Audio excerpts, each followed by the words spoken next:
கர்த்தருடைய வார்த்தைக்கு நேராக கடந்து போகலாம்.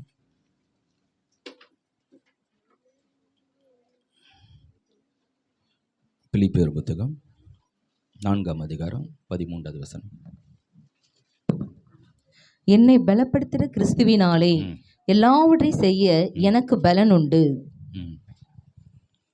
இந்த வசனம் எல்லாருக்கும் தெரியும். தயவுசெய்து சபையில் பைபிளோடு வாங்க. இப்போ செல்ஃபோனில் கூட என்ன இருக்குது? சவுண்டு ஹல்லேலூயா கேட்கலையா? கேட்குதா? சரி, ஓகே. மைக்கு ரொம்ப கிட்ட வச்சு பேசணும் போல இருக்கு. எல்லோரும் பைபிளோடு வாங்க. பைபிளோட ஒரு எடுத்துன்னு வர மறந்துட்டேன்னா உங்கள் செல்ஃபோனில் 10 பைபிள் கூட எடுத்துகிட்டு வரலாம். அதில் பல விதமான பைபிள் நீங்கள் இருக்கு. நீங்கள் அதில் கூட எடுத்து பார்க்கல, ஒன்றும் தப்பு இல்லை. நமக்கு உள்ளே இருக்கிற வார்த்தை தான் தேவை. நீ பைபிள் எடுத்துகிட்டு வந்து பிரித்து பார்க்குறியோ, நீங்கள் வந்து செல்ஃபோனில் பார்க்குறதுல முக்கியம் இல்லை. பைபிள் எடுத்துகிட்டு வர்றது நல்லது இல்லையா? அது ஒரு அடையாளமாக இருக்குது. நம்ம செல்ஃபோனில் எடுத்துன்னு வருது, நம்ம செல்ஃபோன் தான் வச்சுக்கிறோன்னு நினைப்பாங்க. அதில் வந்து நம்ம பைபிளை வச்சுக்கிறோன்னு யாருக்கும் தெரியாது. அதெல்லாம் நம்ம அவசர தேவைக்கு நம்ம எங்கே போனாலும் அதில் எடுத்து படிக்கிறது ரொம்ப பிரயோஜனமாக இருக்கும். எல்லா இடத்துக்கும் நம்ம பைபிளை தூக்கிட்டு போகிறது எல்லா நேரத்திலும் அது கூடாத காரியம். ஆனால் நமக்கு ஒரு அற்புதமான இன்றைக்கி நம்ம செல்ஃபோன்லேயே எல்லா விதமான பைபிளையும் எடுத்துகிட்டு போகிறதுக்கு அற்புதமான ஒரு வழி இருக்கிறது. அது வரைக்கும் நல்லா சந்தோஷம். அதனால் ஆலயத்துக்கு வரும்போது நீங்கள் எல்லோரும் என்ன பண்ணணும்? பைபிள் எடுத்துடுவாங்க. அப்புறம் வேறு என்ன எடுத்துடணும்? ஒரு டைரி எடுத்துடுவாங்க. அப்புறம் என்ன எடுத்துடணும்? இல்லை டைரி மட்டும் எடுத்துன்னு வந்தால் போதுமா? ஒரு பேனா எடுத்துன்னு வரணும். இதெல்லாம் ஒரு நல்ல ஒரு ஆவிக்குரிய வாழ்க்கையில் வளருவதற்கு ஒரு நம்ம ரெடியாக இருக்கிறோன்னு அர்த்தம். ஏன்னா நாங்கள் அப்படி தான் வளர்ந்தோம். இன்றைக்கி நாங்கள் நிற்கிறேன்னா தாகமாக உட்காந்து என்ன பேச போகிறாரு, எனக்கு என்ன வெளிப்பாடை கொடுக்க போகிறாரு, அதனால் கேட்டதுனால தான் இன்றைக்கி நாங்கள் உங்கள்கிட்ட பேசிகிட்டு இருக்கிறோம். அதனால் அப்படி கேட்டால் தான் உங்களுக்கு ஒரு தெளிவு வரும், மனதில் படியும். அதாவது 10 முறை படிக்கிறதுக்கும் ஒரு முறை எழுதுறதுக்கு சமமாக. அப்போ 10 முறை படித்து பார்க்குறதோ ஒரு முறை எழுதி பார்த்தோம்னா நமக்கு அது மனதில் பதிவதற்கு. அதனால தான் ஆண்டவர் வந்து அதை வந்து நமக்கு எழுதி கொடுத்துருக்கிறார். அதனால் இதெல்லாம் நம்ம ஆவிக்கிற பிள்ளைக்குன்னா இதெல்லாம் ஒரு அடையாளம். ஒரு நல்ல ஆவிக்கிற பிள்ளைன்னா என்னென்னா ஒரு தனியாக ஒரு டைரி வச்சுருப்போம். அதில் எங்களுக்கு பிடிச்ச பாடெல்லாம் எழுதி வச்சுருப்போம். திடீர்னு எங்கள் பாட்டு பாட சொன்னால் டக்குன்னு எங்களுக்கு பிடிச்ச பாட பாடுவோம். அதில் எங்களுக்கு என்னென்ன பாட்டு பிடிக்குமோ தனியாக நாங்கள் ஒரு டைரி மெயின்டைன் பண்ணுவோம். அதில் எல்லாம் பிடிச்ச பாடல்கள் இருக்கும். அதுபோல் இன்னொரு டைரி வச்சுருப்போம். அந்த டைரி எப்போமோ கர்த்தருடைய வார்த்தையை குறித்த காரியங்களை செய்து கொடுக்கல நோட் பண்ணிகிட்டு போவோம். அதை எடுத்துன்னு போய் வீட்டில் நைட்டில் உட்காந்து இன்றைக்கி என்ன பிரசங்கம் பண்ணார் அதில் முக்கியம். அங்கே போய் படிக்கும்போது இன்னும் அநேக வெளிப்பாடுகள் கொடுப்பார். இதெல்லாம் ஒரு ஆவிக்குரிய பிள்ளைகள் வளருவதற்காக இதெல்லாம் அவங்க ரெடியாக இருக்கிறாங்கன்னு அர்த்தம். ரெடியாக? ஆமாம். பைபிள் பார்த்தீங்கன்னு வச்சிங்கன்னா நான் 8வது பைபிளோ 9வது பைபிளோ தெரியல இது வரைக்கும் நான் யூஸ் பண்ணது. படித்து கிழிஞ்சு போய் அந்த பேப்பரெல்லாம் வெளியே வந்து கிறுக்கி அந்த அண்டர்லைன் பண்ணி எத்தனையோ பைபிள் வாங்கி படிச்சாச்சு. ஏன்னா பைபிள் ஒன்றும் புதுசாக வாங்கி படிச்சுட்டா இருக்கிறேன். இதென்னா பைபிள் படித்து அது ரொம்ப பழசாகி கிழிஞ்சு போய் அழுக்காகி அது போட்டுட்டு இன்னொன்று வாங்குறது. ஆமாம். ஒரு ஒருத்தர் பைபிளை வாங்கி பார்த்தா நல்லா, அதாவது பைபிள் நல்லா கவர் போட்டு பிரித்து பார்த்தா அப்படியே புதுசாக இருக்குது, அப்படியே வாங்கின மாதிரி இருக்குது. எப்போ வாங்கினேன்? எங்கள் கல்யாணத்துக்கு கொடுத்த பைபிள் பத்திரமா நான் அப்படியே புதுசாக பத்திரமா வச்சுக்கிறேன்னா நினச்சிக்கலாம். உன் ஆவிக்கிற ஜீவிதத்தில் நீ பைபிளை பத்திரமா பார்க்குறதா? ஏன் பைபிள் உள்ள வசனம் பத்திரமா பார்த்துக்கணுன்னு உனக்கு தெரியல. அப்போ பைபிளை தொடச்சி வச்சு பத்திரமா பார்க்குறதுக்கு பைபிள் இல்லை. அதில் உள்ளே இருக்கிற தேவன் சொன்ன வார்த்தையை படிப்பது தெரிஞ்சு கொள்வது தான் கொடுத்துருக்குறேன். உங்கள் கையில் இருக்கிற வேதம் சாதாரணமாக வந்ததில்லை. பைபிளே அழிச்சு நோண்டு எல்லாம் திட்டம் போட்டு எல்லாம் தான் அழிச்சிட்டாங்க. கடைசியாக இருந்து 2 பிரதிகளை தான் எடுத்து மறுபடியும் இன்றைக்கி நம்ம கையில் வந்துருக்கு. ஒருத்தர் இந்த பைபிளை அழிக்கணும்னு சொல்லி திட்டம் போட்டு எல்லாம் வேலை பண்ணாங்க. கடைசியில் அவன் வீட்டில் இருந்தால் பைபிளை அச்சடித்து உலகத்துக்கு போச்சு. இதெல்லாம் பெரிய சரித்திரம். ஆமாம். இந்த யாரோ ஒருத்தர் உக்காஞ்சிட்டு யோசித்து எழுதுகிற புத்தகம் இல்லை. பல 1500 600 ஆண்டு காலகட்டத்தில் 40 மனிதர்கள் ஒவ்வொரு காலகட்டத்தில் எழுதப்பட்ட அந்தந்த சூழ்நிலையில் தேவன் ஆவியானவர் அவங்களை கொண்டு எழுதின புத்தகம். இதெல்லாம் தோல் சுருள்களாகி எங்கெங்கோ எதெந்த மூலையில் எங்கெங்கேயோ மறைந்து போய் குகையிலும் கையிலும் கண்டுபிடிக்க இடத்துல எங்கெங்கேயோ கடந்தது. அதெல்லாம் தேவன் எல்லாம் ஒன்று சேர்த்து அதை தொகுத்து பகுத்து யார் முன்னாடி எழுதணும், யார் பின்னாடி எழுதணும், எது எந்த காலகட்டத்தில் எழுதப்பட்டு இதெல்லாம் தான் தொகுத்து இன்னைக்கு வேத புத்தகமாக கையில் வந்திருக்கிறது. ஹல்லேலூயா. இது மாபெரும் பொக்கிஷங்க. கர்த்தர் பாதுகாத்து ஒரு வார்த்தையை உங்கள் கையில் கொடுத்துருக்கிறார். நம்ம சொந்த மொழியில் படிக்கிறோமே எவ்வளோ பாக்கியம் தெரியுமா? இதெல்லாம் பொக்கிஷம். அதனால் இதை படித்து இதை உள்ளே என்ன வச்சுக்கிறார், அந்த பொக்கிஷத்தை தூக்கி இங்கே இருதயமாய பொக்கிஷத்தில் வைங்க. ஹல்லேலூயா. இதெல்லாம் ஆவிக்குரிய பிள்ளைகள் என்பதற்கு அடையாளங்கள் இருக்கணும் என்ன. அதனால் எல்லாம் நினைவில் வச்சுக்கிங்க. தாகமாக வாங்க. ஞாயிற்றுக்கிழமை கர்த்தர் என்னோட பேசணும். என்னால் ஒரு வார்த்தையாவது பேசுங்கப்பா, ஏதாவது எனக்கு உணர்த்துங்கப்பா, ஏதோ ஒன்று சொல்லி கொடுங்கப்பா, ஏதாவது புதுசாக கற்றுக் கொடுங்கப்பா. இல்லாத ஏன்னா விடணுமா, ஏதாவது நான் தப்பாக அதை பண்ணுறேன்னா, ஏதோ உங்களுக்கு பிடிக்காத செஞ்சுருக்குண்ணா அதை உணர்த்துங்கப்பா, நான் விட்டுறேன். அதுதான் ஒரு வளர்ச்சிக்கான ஒரு அடையாளம்.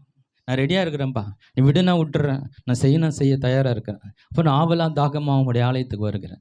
இதுதான் நம்ம ஒரு ஆவிக்குரிய தேவனுடைய பிள்ளைகளுடைய ஒரு வளருகிற ஒரு நிலை. அதனால் இந்த நிலையில் வாங்க.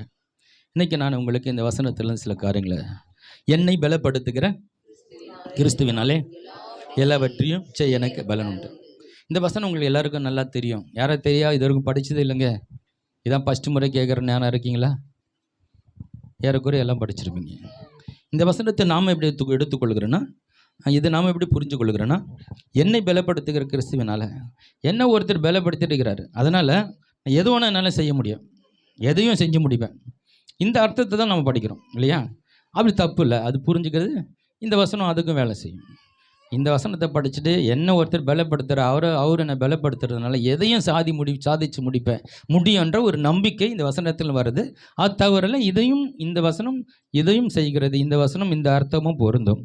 ஆனால் பவுல் எந்த அர்த்தத்தில் இதை பேசினார் தான் இன்றைக்கி பார்க்க போகிறோம். இது எதை வச்சு இப்படி பேசணும், இவர் இந்த கோணத்தில் பேசணும். எதையும் அவர்னா பிஸ்னஸ் பண்ணாரா, அவர் என்ன ஒரு சாதனைங்க பண்ணாரா, அவர் கடவுளுடைய ஊழியத்தை தான் செஞ்சார், கடவுளுக்காய் பாடுபட்டார். அப்போ அவர் எந்த கோணத்தில் இந்த வார்த்தையை பயன்படுத்துகிறார் என்பது அவருடைய கோணத்தில் பார்த்துட்டு, இது நம்முடைய கோணத்தில் இன்னும் எப்படி இதை நம்ம புரிஞ்சுக்கலாம், இதுதான் இந்த வசனத்தை பற்றி இன்றைக்கி நம்ம பார்க்க போகிறோம்.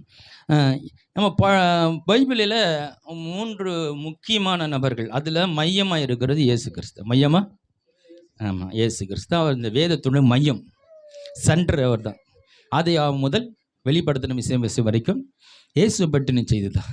இயேசு பற்றின ஆமாம், அது சில இடத்துல பலியாக சுட்டி காட்டப்படுகிறது, சிலர் நட்சத்திரமாய் காட்டப்படுகிறது, சிலர் தீர்க்கதரிசியாய் சொல்லப்படுகிறது. இப்படி பலவித காரியமாக அவரை பற்றி சொல்லுது. எல்லாமே இயேசு கிறிஸ்துவை பற்றின செய்தி தான் இந்த வேதம் முழுவதும் இருக்கிறது. இயேசு தான் வேதத்துடைய மையமாக இருக்கிறார். ஹல்லேலூயா. அதனால் இயேசு தான் முக்கியமானவர். அப்போ இவரை பற்றி நம்ம முக்கியமாக தெரிஞ்சிக்க வேண்டியது அவசியமாக இருக்குது. முதல் நபர். 2வது நபர், பழைய ஏற்பாட்டு காலத்தில் மிகப்பெரிய தீர்க்கதரிசியாய் நியாயப்பிரமாணங்களையும் 10 கட்டளைகளையும் தேவனுடைய கரத்தால் எழுதப்பட்ட அந்த கற்பலகைகளை, தேவனை எழுதி கொடுத்த அந்த கற்பலகையை தேவனிடத்தில் அவருடைய கரத்திலிருந்து வாங்கிட்டு மக்களுக்கு கொடுத்த மிக அற்புதமான ஒரு பெரிய மனிதர் யாருன்னா மோசே. அவர் தான் பல பிரமாணங்கள், சட்ட திட்டங்கள், ஒழுங்குமுறைகள் எல்லாம் தேவனுக்கு கற்றுக் கொடுத்து அதை கொண்டு இந்த இஸ்ரவேல் ஜனங்களுக்கு கொடுத்தவர். அப்போ பழைய ஏற்பாட்டு தீர்க்கதரிசிகளில் மிக முக்கியமானவர் யார் என்றால் அவர் யார்? மோசே இல்லையா? அவரால் தான் பிரமாணங்கள் கொடுக்கப்பட்டது. அவர் தான் நிறைய புத்தகங்கள் எழுதியிருக்கிறார். இதெல்லாம் மோசேயுடைய சிறப்பு. அவரை பற்றி நம்ம கண்டிப்பாக தெரிஞ்சுக்கணும். சரி, புதிய ஏற்பாட்டால் மிக முக்கியமாக தெரிஞ்சுக்க வேண்டிய ஒரு நபர் ஒருத்தர் இருக்கிறார். அவர் யார்? அவர் ஆமாம், எப்படி பழைய ஏற்பாட்டு தீர்க்கதரிசிகளில் மோசே எவ்வளோ முக்கியமானவரோ, எப்படி அவர் தேவனிடத்திலிருந்து 10 கற்பனைகளையும் நியாயப்பிரமாணங்களையும் சட்டத்திட்டங்களும் ஆண்டவரிடத்தில் வாங்கி இந்த இஸ்ரவேல் மக்களுக்கு கொடுத்தாரோ, அதுபோல் புதிய ஏற்பாட்டு ஜனங்களுக்கு ஆண்டவர் மிக முக்கியமான சத்தியங்களை எழுதி வைத்திருக்கிறவர் இந்த பவுலாகிய இந்த சவுல். அப்போ இவரை பற்றி நம்ம தெரிஞ்சுக்கணும். எப்படி ஒரு ஒரு ஒரு நல்ல கிறிஸ்தவன், அதாவது கடவுளுக்காய் சாட்சியாக கடவுளுக்காக இருக்கணுன்ற ஒரு விசுவாசியாக இருக்கலாம், அல்லது கடவுளுக்காய் ஏதாவது செய்யணும், ஊழியம் செய்யணும் வாஞ்சிக்கிறவங்களா இருக்கலாம். 2 பேரும் ஊழியக்காரன் விசுவாசின்று பெரிய வித்தியாசங்கள் இல்லை. நீ எந்த அளவுக்கு கடவுளுக்கு நேரத்தை கொடுக்குற, எவ்வளோ உண்மையாக இருக்கிற, அதை வச்சு தான் இருக்கிற. நான் அதனால் இப்போ ஊழியக்காரன் பெரிய ஆளு விசுவாசினாலும் கிடையாது. எந்த அளவுக்கு கடவுளுக்கு நீ அர்ப்பணித்து வாழ்கிற. ஒருவேளை சபைக்கு கொண்டு இருக்கலாம், சாதாரண மூலையில் உட்காந்துட்டு கூட போகலாம். ஆனால் நீ கடவுளுடைய காரியத்தில் எப்படி இருக்கிற, தேவனுடைய பார்வையில் எப்படி இருக்கிறார், அதுதான் முக்கியம், அதுதான் முக்கியம். அப்போ ஊழியக்காரனா விசுவாசியான்ற ரெண்டாவது விஷயம். கடவுளுக்காக நான் உண்மையாக இருந்து கடவுள் சொல்லுகிற வாழ்க்கை நான் வாழணும்னு நினைக்கிற விசுவாசியாக இருக்கலாம். அது கடவுளுக்காக நான் ஊழியம் செய்யணும் ஆசைப்பட்டவர்களாக இருக்கலாம். யாராக இருந்தாலும் இந்த ரெண்டு பேரை முக்கியமாக யாரை பற்றி படிக்கணும்னா பவுலை பற்றி படித்தாகணும். பவுலை பற்றி ஆமாம். ஏன் அவர் இல்லைன்னா இந்த புதிய ஏற்பாடில் இருக்கிற இந்த 13 புத்தகங்கள் அவர் எழுதினாகும். 14வது புத்தகமாக எபிரேய புத்தகத்தை அவர் தான் எழுதியிருப்பார். ஏன்னா நான் கட்டப்பட்டு இருந்தேன் என்ற வார்த்தை அதில் பலமுறை வருகிறது. அந்த உரைநடை எல்லாம் அவரை போல இருக்கிறபடினாலே பவுல் எழுதியிருக்கலாம் என்று நம்பப்படுகிறது. அப்படி வைத்து கொண்டால் அவர் 14 அதிகார புத்தகங்களை எழுதியிருக்கலாம் என்று ஒரு எழுதப்படுகிறது. மொத்தமே புதிய ஏற்பாட்டில் 27 புத்தகங்கள் இருக்கிறது. 14 புத்தகத்தை அவர் எழுதிட்டானா மிச்சம் எத்தனை புத்தகம் இருக்கு? 27ல் 14 போச்சுன்னா புதிய ஏற்பாடே சின்னதாக தான் இருக்குது. அதில் பாதி இடத்துல என்ன ஆகும்? 4 சுவிசேஷ புத்தகங்கள் தான் இருக்குது. அது வெறும் இயேசுடைய வாழ்க்கை வரலாறு சொல்கிறது. அவரை பற்றி மட்டும் எழுதப்பட்ட புத்தகங்கள் மத்தேயு, மார்க்கு, லூக்கா, யோவான். இது முழுவதும் இயேசு கிறிஸ்துவை பற்றின செய்தி மட்டும்தான் இருக்குது. ஆனால் ஒரு சபை உருவானது எப்படி, ஊழியங்கள் எப்படி, சபைகளில் என்ன இருக்குது, சபையின் சட்ட திட்டங்கள் என்ன, ஒழுங்குமுறைகள் என்ன, சபை எப்படி இருக்கணும், வரங்களை பற்றும் வல்லமை குறித்தும் பரிசுத்த ஆவியினர் குறித்தும் பலவிதமான காரியங்களை வெளிப்படுத்தி எழுதினவர் தான் யார்? பவுல். ஏன்னா பவுல் ரட்சிக்கப்பட்ட சில நாட்களில் கொஞ்ச நாட்களில் ஊழியம் செய்ய ஆரம்பித்தார். அவர் பேதுருவோடு 15 நாள் தான் அவர் கூட இருந்தேன்றார். பேதுருவோடு 15 நாள் தான் இருந்தேன். ஒரே முறை 15 நாட்கள் அவர் கூட இருந்திருக்கேன். பேதுரு தான் தலைமை சீசன். ரட்சிக்கப்பட்ட பிறகு அவர் ஒரு முறை சந்தித்து 15 நாள் அவர் கூட இருந்திருக்கேன். அதுதான். அதுக்கப்புறம் அவரை பார்க்கலன்று. அதுக்கப்புறம் யாக்கோபையும் பேதுருவை தான் நான் பார்த்தேன். இப்போ அப்போஸ்தலரில் இந்த 12 பேரை நான் பார்க்கவே இல்லை. இவங்க 2 பேர் தான் பார்த்தேன்றா. அதுவும் ஒருத்தர் கூட 15 நாள் இருந்த ஒரு முறை யாக்கோபை பார்த்தேன். அதுக்கப்புறம் பார்க்கவே இல்லை.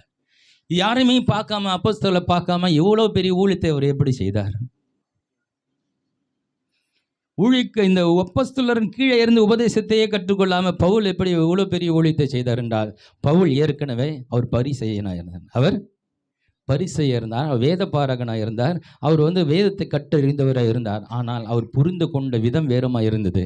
ஆனால் இயேசு சந்தித்த உடனே, இயேசு இடைப்பட்ட உடனே அவர் வாழ்க்கையில் அப்போ தான் பைபிளே புரியுது. அப்போ ஏற்கனவே வேதத்தை கரைத்து குடித்து இருந்தார். கமாலியார் பாதத்தில், பெரிய வேத பண்டிதர் பாதத்தில் உட்காந்து வேதத்தை கரைச்சு குடிச்சவர் இருந்த பவுல்.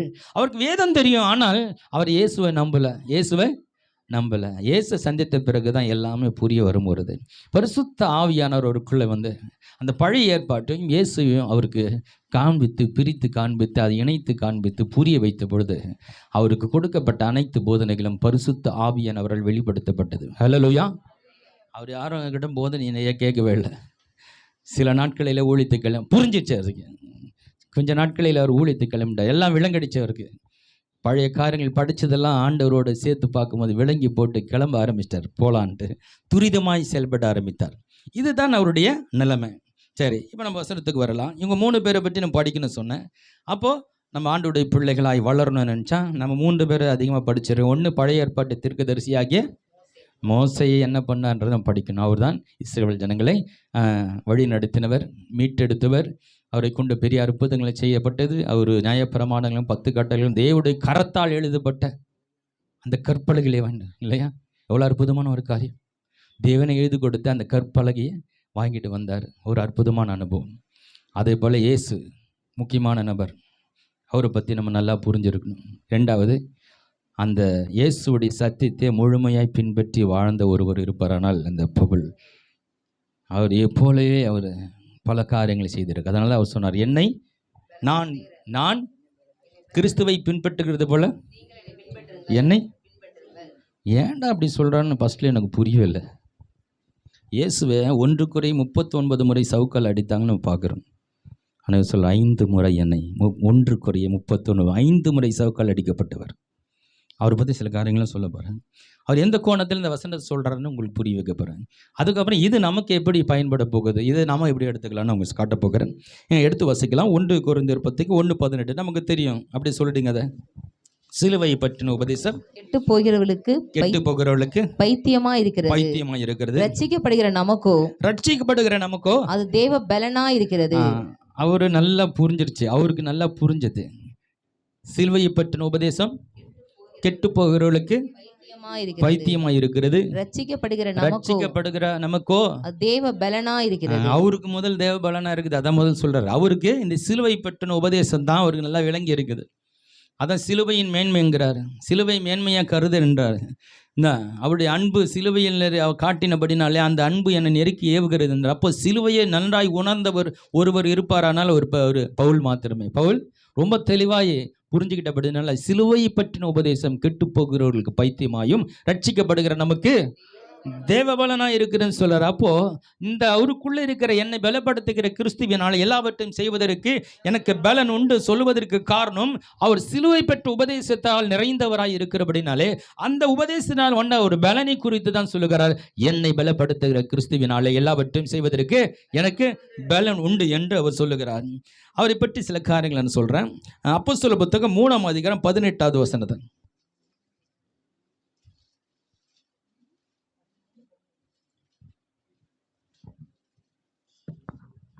கிறிஸ்து பாடுபட வேண்டும் என்று தேவன் தம்முடைய தீர்க்கதரிசி எல்லாருடைய வாக்கினாலும், அதாவது இயேசு பாடுபடுவார் அப்படின்னு சொல்லி நம்ம ஏசாயா புத்தகத்துல படிக்கிறோம் இல்லையா? ஆமா. அப்போ இயேசு எப்படியெல்லாம் பாடுபடுவார் சங்கீதத்தில் இருக்கிற பலவிதமான புத்தகங்களில் நம்ம இயேசுடைய பாடுகளை பற்றி சொல்லுகிறது. இயேசு இந்த உலகத்தை தேவ குமாரனாக வந்தாலும் ஒரு பாடுபட்டு சிலுவையிலும் மறிக்க வேண்டும் என்பது தெய்வ சித்தமாக இருக்கிறது என்பது இந்த வசனம் சொல்லுகிறது. அதே அப்போஸ்தலர் புத்தகம் 9ஆம் அதிகாரம் 16ஆம் வசனத்தை வாசிக்கலாம். அவன் என்னுடைய நாமத்தின் நிமித்தம் எவ்வளவாய் பாடுபட வேண்டும் என்பதை நான் அவனுக்கு காண்பிப்பேன் என்றார். இங்கே அநீனாவிடத்துல பரிசுத்தாவினர் பேசுகிறார். பவுல் என்பவர் ஒருவர் வருவான். இப்போ அவன் மனம் மாறிட்டான். முதல்ல அவன் கிறிஸ்தவத்துக்கு விரோதமாய் செயல்பட்டு கொண்டிருந்தான். எல்லாரும் அடிச்சினான், ஒருக்கினான், இதெல்லாம் பண்ணவன் இன்னைக்கு மனம் திரும்பி இருக்கிறான். அவன் உங்ககிட்ட வருவான். அவன் எவ்வளவு பாடுபட வேண்டும் என்று நான் அவனுக்கு போதிப்பேன். ஹலோ,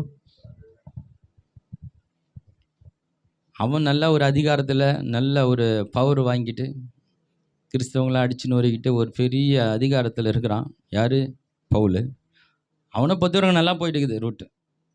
நல்லா போகலன்றது என்ன விஷயம்? அவனுடைய மனநிலை நான் கரெக்டாக தான் பண்ணிட்டு இருக்கிறேன், நான் ஒரு அதிகாரத்தில் இருக்கேன், இது தெரியும் அது தெரியும், நான் பரிசேயன், நான் பென்யமின் கோத்திரத்தான், நான் ஒரு யூதன், நான் ரோம பிரஜை, இதெல்லாம் அவனுக்கு பெரிய பெருமையான காரியங்கள் இருக்குது. நல்லா தான் போகுது, நான் பண்ணுறது தான் கரெக்டுன்னு போயிட்டு இருக்கேன். அவனை பொறுத்த வரைக்கும் நல்லா போகுதுன்னு கணக்கு தான்.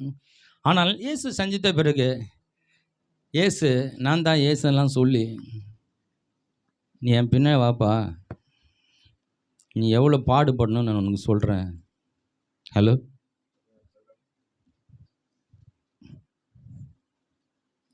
இந்த மாதிரி சுவிசேஷம் சொன்னேன் அம்பா, இயேசு ஏற்றுக்கு நான் இன்னும் நான் கஷ்டம் வரும் அவனுக்கு நான் சொல்கிறேன்னா, ஐயோ வானப்பா அந்த இயேசு என்று விட்டுட்டு ஓடுறீங்க. ஆனால் இது ஆரம்பமே எப்படி இருக்குதுன்னா, நீ எவ்வளோ கஷ்டப்படணும் என்று நான் உனக்கு காண்பிப்பேன். நீ இதனால் எவ்வளோ கஷ்டப்பட போடுறத நான் அவனுக்கு காட்ட போகிறேன்னு அனனியா கிட்ட சொல்கிறேன். அவனுக்கு நான் சொல்ல போகிறேன், நீ எவ்வளோலாம் கஷ்டத்தை அனுபவிக்கணுன்றது சொல்கிறேன். கொஞ்சம் வித்தியாசமாக இருக்குல்ல இந்த பிரசங்கம். நீ நல்லா இருப்பேன், மேலே வருவேன், அப்படி ஆகிடுவேன் இப்படி ஆகிடுவேன்லாம் கேட்ட நமக்கு என்னடா என்னை ஏற்றுக்குனா இவ்வளோ கஷ்டம் வருமானும் போது அப்படி சொன்னால் யாராவது இயேசுக்கிட்ட வருவாங்களா? அப்படி சொல்லியும் ஒருத்தன் வருகிறான் என்றால் ஹல்லேலூயா, அவனுடைய அர்ப்பணிப்பு எதுவாக இருக்கும்? ஹல்லேலூயா. எந்த அளவுக்கு அவன் ஆண்டவர் புரிஞ்சிருந்தான், எந்த அளவுக்கு ஆண்டவர் விளங்கி இருந்தான், உமக்காக நான் எதையும் செய்ய தயாராக இருக்கிறேன். ஹல்லேலூயா. உனக்காக நான் ஆண்டவரை உயிரை விடுகிற எதாக இருந்தாலும் கூட ரெடி ஆண்டவரை, உமக்காக எந்த கஷ்டம் சகிக்க நான் தயாராக இருக்கிறேன் தான் அவன் இறங்கி வரான். ஹல்லேலூயா.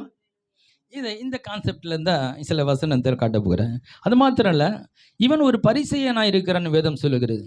பரிசேயனை குறித்து இயேசு என்ன சொல்லுகிறாருன்னா, பரிசேயர்களை மாயக்காரர்கள் என்றார், குருடர்களை என்றார், குருடர்களுக்கு வழிகாட்டுகிற குருடர்கள் என்றார், விரியன் பாம்பு குட்டிகள் என்கிறாரு இல்லையா? இப்படியெல்லாம் பரிசேயர்களை குறித்து அந்த கூட்டத்தை சார்ந்தவன் தான் இந்த பவுல். இவங்க இயேசு மரிப்பதற்கு சிலுவையில் அறியப்பட்டதற்கு முக்கிய காரணம் இந்த பரிசேயர்களாக இருந்தாங்க. பரிசேயர்கள் இயேசு பார்த்தா பிடிக்கல. இயேசு பார்த்தால ஏன்மா, ஏன்னா நீ ஏன் கை கழுவாம சாப்பிட்றன்னு கேட்குறாங்க. நீ ஏன் ஓய்வு நாளில் நீ அற்புதம் பண்ண? எப்போதும் இயேசுவை நோக்கி அவர் குற்றம் காண்பதையே பெரிய வேலையாக இருந்தாங்க. அப்படிப்பட்ட கூட்டத்தை சார்ந்தவன் தான் இந்த இந்த பரிசேயனாகிய இந்த பவுலா இருந்தான். ஒரு வசனத்தை வாசிக்கலாம். மத்தேயு புத்தகத்தில் 23ஆம் அதிகாரத்தில் இவனுடைய வாழ்க்கை இப்படி தான் இருந்ததுன்றதுக்கு இந்த வசனம் 23ஆம் அதிகாரம் 23லேருந்து 37 வரைக்கும் 33 வரைக்கும் தொடர்ந்து வாசிங்க கடகடன். 23ஆம் அதிகாரம் 23ஆம் வசனம். 23லிருந்து. மாயக்காராய் வேதபாரகரே, மாயக்காரரே, வேதபாரகரே, பரிசேயரை பத்தி சொல்ற. அதாவது இந்த பவுல் இருந்த அந்த கூட்டத்தை, அவன் இருக்கிற விசுவாசத்தில் இருக்கிற அவனுடைய நம்பிக்கை உள்ள அப்படிப்பட்ட மனிதர்களை குறித்து இயேசு சொல்ற வார்த்தை. மாயக்காரே, வேதபாரகரே, பரிசேயரே, உங்களுக்கு ஐயோ, நீங்கள் ஒற்றத்தலாகிலும் வெந்தயத்திலும் ஜீரகத்திலும் தசமபாகம் செலுத்தி தசமபாகம் கொடுக்கிறீங்க, நியாயப்பிரமாணத்தினால் கற்பிக்கிற விசேஷித்தவைகளாகிய நீதியையும் இரக்கத்தையும், அதுல சொன்ன அந்த நீதி உண்மையை என்ன பண்றீங்க? விசுவாசத்தை விட்டீர்கள், அதை விட்டுட்டீங்க. இவைகளையும் செய்ய வேண்டும், இதையும் செய்யணும், அவைகளை விடாதிருக்க வேண்டும். குருடரான வழிகாட்டிகளே, கொசு இல்லாதபடி வடிகட்டி ஒட்டகத்தை விழுங்குகிறாய் இருக்கிறீர்கள். கொசு இல்லாம வடிகட்டுறாங்களா? ஆனா ஒரு பக்கம் ஒட்டகத்தை விழுங்குகிறார்கள். ஆமா, ரொம்ப கரெக்டா இருக்கிற மாதிரி காட்டுறாங்க. அவங்க பண்றதுலாம் பெரிய பெரிய பாவமா இருக்குது. ஆனா தங்களை பரிசுத்தவானா காட்டிக்கிறாங்க. அப்புறம் மாயக்காரரே, வேதபாரகரே, பரிசேயரே, உங்களுக்கு ஐயோ, போஜன பாத்திரங்களினால் வெளிப்புறத்தை சுத்தமாக்குறீர்கள். வெளிப்புறம் நல்லா சைனிங்கா வச்சிருக்கீங்க, உள்புறமும் அவைகள் கொள்ளையினாலும் எண்ணங்கள் சரியில்லை, அசுத்தமா இருக்கிறது. வெளிய ட்ரெஸ் எல்லாம் ரொம்ப பரிசுத்தமா இருக்குது, பாக்குறதுக்கு நல்லா இருக்கு, பரிசுத்தவானுடைய ஒரு உடையா இருக்கிற, உள்ள எண்ணங்கள் சரியில்லைன்னு சொல்றாரு. கொள்ளையினாலும் அநீதியினால் நிறைந்திருக்கிறது. குருடனே, பரிசேயனே, போஜன பாத்திரங்களில் வெளிப்புறம் சுத்தமாகும்படி அவை உட்புறத்தையும் முதலாவது சுத்தமாக்கு. மாயக்காரே, வேதபாரகரே, பரிசேயரே, உங்களுக்கு ஐயோ, வெள்ளை அடிக்கப்பட்ட கல்லறைக்கு ஒப்பா இருக்கிறீர்கள். அவைகள் புறம்பே அலங்காரமாய் காணப்படும், உள்ளேயோ மரித்தவர்கள் எலும்புகளினாலும் சகல அசுத்தங்களால் நிறைந்து இருக்கும்.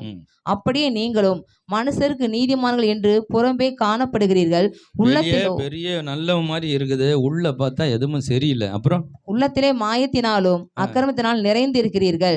மாயக்காரே, வேதபாரகரே, பரிசேயரே, உங்களுக்கு ஐயோ, நீங்கள் தீர்க்கதரிசிகளின் கல்லறைகளை கட்டி நீதிமான்களின் சமாதிகளை சிங்காரித்து எங்கள் பிதாக்களின் நாட்களில் இருந்தோமானால் அவர்களோடு நாங்கள் தீர்க்கதரிசிகளின் இரத்த பலிக்கு உடன்பட்டிருக்க மாட்டோம் என்கிறீர்கள். ஆகையால் தீர்க்கதரிசிகளை கொலை செய்தவர்களுக்கு புத்திரராய் இருக்கிறீர்கள் என்று உங்களை குறித்து நீங்களே சாட்சிகளாய் இருக்கிறீர்கள். நீங்களும் உங்கள் பிதாக்களின் அக்கிரம அளவை நிரப்புங்கள். சர்ப்பங்களே, விரியன் பாம்பு குட்டிகளே,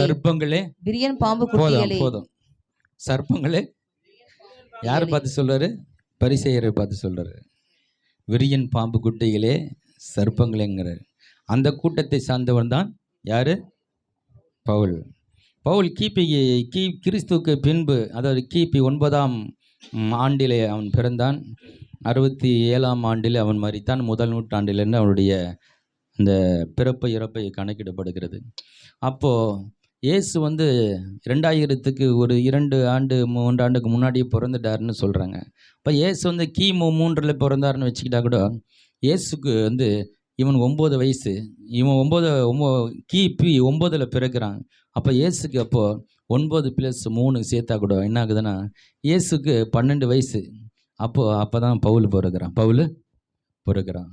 அப்போ இயேசு 12 வயசில் இருக்கும்போது பவுல் பிறக்கிறான். அப்போ இயேசு 33 வயசில் மரிக்கிறாரு.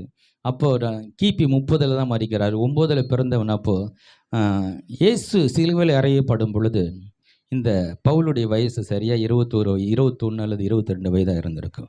அப்போது இந்த செய்தியெல்லாம் இயேசு பற்றி அவனுக்கு நல்லாவே கேள்விப்பட்டிருக்கிறான். அவன் நல்லா கேள்விப்பட்டிருக்கிறான். இயேசு ஒரு பிரசங்கத்தை கூட ஒரு வேளை கேட்டு இருக்கலாம். அந்த பரிசேயர் கூட்டத்தில் அவன் இருந்திருக்கலாம். அதனால தான் அவன் இன்னும் தீவிரமாக கிறிஸ்தவத்துக்கு விரோதமாக அவன் செயல்படுகிறான். இப்படிப்பட்ட ஒரு மனிதன் ஆண்டவரை ஏற்றுக்கொண்ட பிறகு அவன் வாழ்க்கையில் நடக்கிற சில காரியங்களை அவனே சொல்லுகிறத நம்ம காட்ட போகிறோம். இப்போ நம்ம வாசிக்கலாம். கலாத்தியர் புத்தகம் 1ஆம் அதிகாரம் 13லிருந்து 15.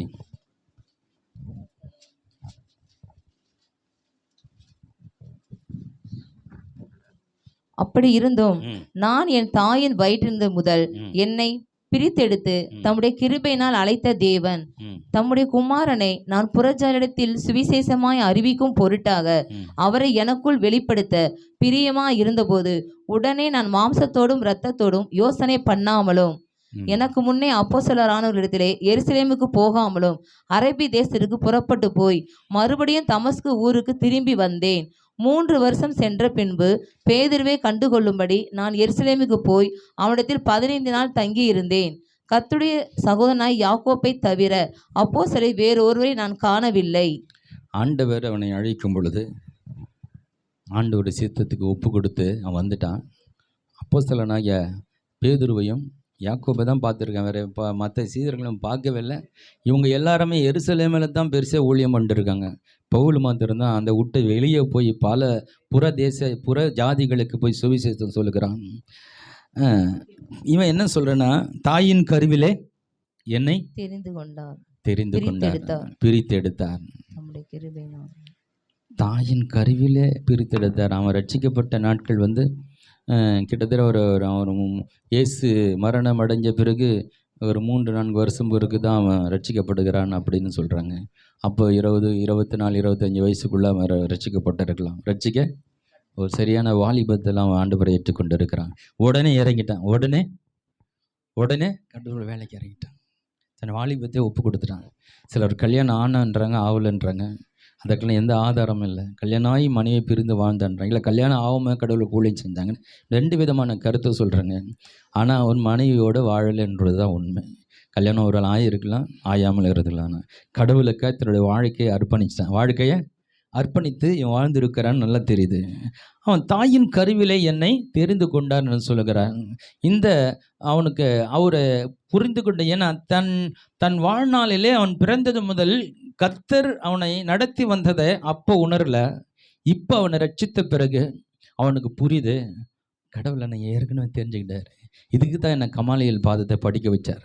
அந்த இவ்வளோ தீவிரமாக பைபிள் படித்தது நான் வேறு கோணத்தில் படித்தாலும் இப்போ இது ரொம்ப யூஸ்ஃபுல்லாக இருக்குது. அப்போ தெரிஞ்சுக்கிட்டாரு, என்னை ஏற்கனவே தெரிஞ்சு அந்த இடத்துல வச்சது யார்? என் தேவன் தான். அதுதான் இந்த மோசை கூட அவனோட வாழ்க்கையில் அவன் வனாந்தரத்தில் போயிட்டான். 40 வருஷம் ஆடு மேய்ச்சி, அதெல்லாம் கரெக்டு. அவன் பிறந்து எங்கே வளர்ந்தான் என்றால் அந்த எகிப்து தேசத்தில் ராஜா அரண்மனையில் பல சகல காரியங்களை கற்றுக்கொண்டான் இல்லையா? அந்த பல படிப்பை கற்றுக்கொண்டான், பல திறமைகளை கற்றுக்கொண்டான், பலவித வித்தைகளை கற்றுக்கொண்டான். ஏன்னா அந்த ராஜா வீட்டு பிள்ளை, அந்த இளவரசன் எல்லாமே தெரிஞ்சிருக்கணும், எல்லாமே கற்றுக் கொடுத்தாங்க. அது எதுக்கு கற்றுக்கினாலும் அவனுக்கு தெரியல. ஆனால் அவன் தெரிஞ்சிருப்பான், எல்லாத்தையும் கற்றுக்கினது இந்த தெய்வ ஜனங்களுக்காக தானே. ஹல்லேலூயா. நல்லா கவனிக்கணும். அதே போல் தான் இவர் சொல்கிறான், இவ்வளோ நான் கற்றுக்கணும் எதுக்குன்னு தெரியாமல் வாழ்ந்துருந்தேன், இப்போ ஆண்டவர் ரட்சித்த பிறகு தெரியுது இதெல்லாம் நான் கற்றுக்கினது, இது இப்போ ரொம்ப பயன்படுகிறது. ஹல்லேலூயா. நாம் அநேக காரியங்கள் கற்று வச்சுட்டு இருப்போம், நமக்கு தெரியாது. ஆனால் ஆண்டவரை ஏற்றுக்கொண்ட பிறகு அதெல்லாம் ஆண்டவருக்காக யூஸ் ஆகும். ஹல்லேலூயா. பல அறிவுகள், திறமைகள், ஞானங்கள் இதெல்லாம் கடவுளுக்காய் பயன்படும்படியாக நமக்கு ஏற்கனவே ஒரு இடத்துல உட்கார வச்சு கற்றுக் கொடுத்தான். நான் ஒரு கம்பெனியில் வேலை செஞ்சேன். எனக்கு பேசவே வராது, எனக்கு பேச மாட்டேன், யாரை பார்த்தாலும் எனக்கு தெரியாது, வெக்கப்படுவேன். அந்த யாருக்கிட்ட போய் பேச மாட்டேன். அது ஒரு கூச்ச சுவாபத்தில் வளர்ந்தேன் நான். ஏன்னா ஒரு கம்பெனியில் போய் விட்டாங்க. ஒரு கம்பெனியில் அது ஒரு சாதாரண வேலை தான். ஆனால் அந்த வேலையில் என்னென்னா பலவிதமான மனிதரை சந்திக்கிற வேலை, பலவிதமான மக்களை சந்திக்கணும், அவங்களோட பேசணும், இதுதான் வேலை. நானும் யாருக்கிட்டையும் பேச மாட்டேன். பேசவும் எனக்கு வராது, ஒரு வெக்கம், கூச்சம் இப்படிப்பட்ட இருக்கிறதுனால என்னால் போய் பேசாத ஒரு பழக்க வழக்கத்தில் இருந்து எனக்கு அங்கே போய் வேலையை சேர்ந்த பிறகு அது எல்லாமே அப்படி என்னுடைய சுவாபங்கள் மாற்றப்படுது. யாரை கண்டாலும் பேசுகிறோம் நம்ம ஆகிட்டேன், அப்புறம் எதிரிகிட்ட பேசுகிற மாதிரி ஆகிட்டேன். இப்போ அது என்னுடைய பழக்க வழக்கங்களை மாதிரி யாரோடும் பேசுவதற்கு நான் தயாராகக்கூடியவனோ அங்கே தான் நான் மாற்றப்பட்டேன். ஆனால் அதெல்லாம் எப்போ புரியுதுன்னா இப்போ தான் புரியுது. ஹல்லேலூயா. என்னை கொண்டு போய் அங்கே என் சுவாபத்தை மாற்றி இன்றைக்கி யார் கூட நின்று பேசுகிறதுக்கு ஒரு தைரியத்தையும் ஒரு சுவாபத்தையும் கொடுத்துருக்குறேன்னா நான் ஒரு உலகத்து வேலையில் இருக்கும்போது அதை கற்றுக்கொண்டேன். ஹல்லேலூயா. அப்போ இதுவும் தேவனுடைய செயலாக இருக்கிறது. ஹல்லேலூயா.